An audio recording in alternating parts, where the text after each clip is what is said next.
3, verse 3 and 4. He writes this, "Let not mercy and truth forsake thee. Hold on to these things, bind them about thy neck, write them upon the table of thine heart, so shalt thou find favor and good understanding in the sight of God and man." And so that's not like an absolute promise, but it is a biblical principle that if we pursue righteousness and we pursue God's truth, that leads to finding favor with God and with man. Think about Samuel. When Samuel in the Old Testament was a child who was serving in the temple. If you remember that story, Hophni and Phinehas were the older sons of Eli the priest, and Samuel's mother Hannah drops him off at the temple, giving him back to the Lord for miraculously giving him to her. And so Samuel, as a young boy, is serving in the temple. He's serving faithfully in the temple with honor and with integrity. He has a teachable spirit. He walks uprightly.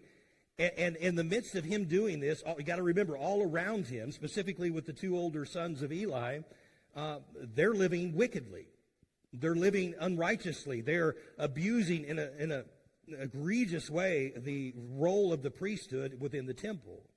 But Samuel, in the midst of that, continues to live uprightly. And the Bible tells us this: because he did that, 1 Samuel chapter 2, the child Samuel grew on and was in favor both with the Lord and also with men. And there's a lot of other examples in Scripture where we see different people, including Jesus himself, who found favor with God and man because of their upright living. And so here's my point, is when we live uprightly, there's a part of us, and I think rightfully so, that we're counting on, or at least hoping for, the favor of God in our life, which means the blessings of God, for things to turn out the way that we hope they will.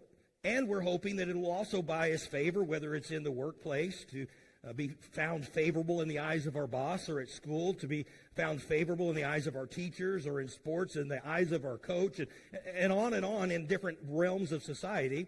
We're hoping for that. And again, that's not an unreasonable hope.